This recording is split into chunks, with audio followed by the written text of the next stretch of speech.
कौन गुरु, महाशिवरात्रि में भोले बाबा की शादी हुई थी ना?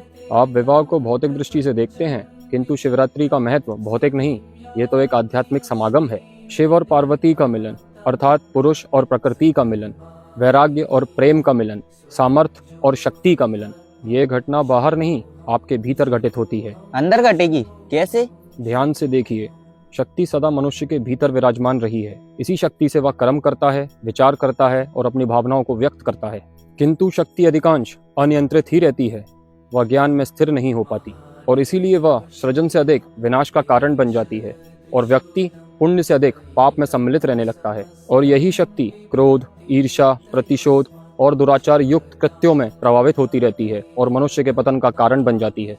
यही महाशक्ति जिस क्षण ज्ञान को समर्पित हो जाए, परम चेतना के आज्ञा पालन हेतु स्वयं को प्रतिबद्ध कर दे, वही क्षण महाशिवरात्रि का क्षण है। और इतना सब होगा कैसे? आपको संकल्प लेना होगा, भय का त्याग करना होगा, धैर्य को धारण करना होगा। जब जब आप पाप, अधर्म या प्रकृति के शोषण में सम्मिलित हुए हैं, आपके भीतर की चेतना की वाणी सदा प्रबल हुई है। आपको सदैव ज्ञात था कि आपका कृत्य अशुद्ध है, किंतु भय और असुरक्षा के कारण आपने उस वाणी को अनसुना कर दिया। ईश्वर ने आपको हर बार चुनाव दिए, किंतु आपने हर बार भय को चुना। आपको पुरुषार्थ में उतरना चाहिए, अपने भीतर बैठे ईश्वर का सत्य और निष्ठा से अनुकरण करना चाहिए।